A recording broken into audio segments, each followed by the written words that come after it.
Hey guys, welcome back to another Leetcode video. Today we're going to be looking at Leetcode 1051 Height Checker.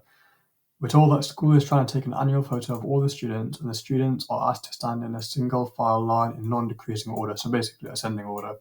And we're told that the height is represented by the integer array expected, we're told that the ordering is represented by the integer array expected, and basically each index is expected height of the ith student in line.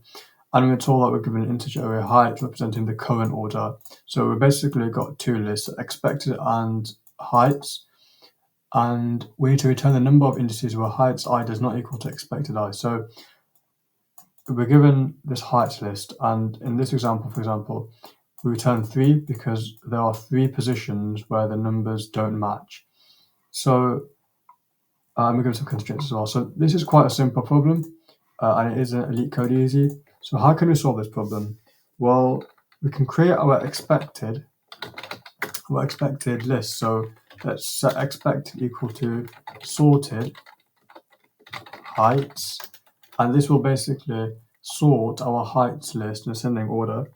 And then we can create a result variable, and we're going to say for I in range length of heights, I can spell correctly.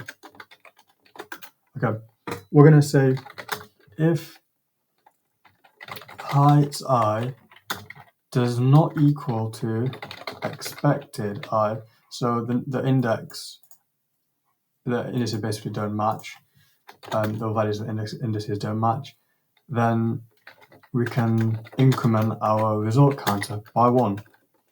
And once our for loop is finished, well, we can simply return our result counter. So this will have the number of indexes where they don't match.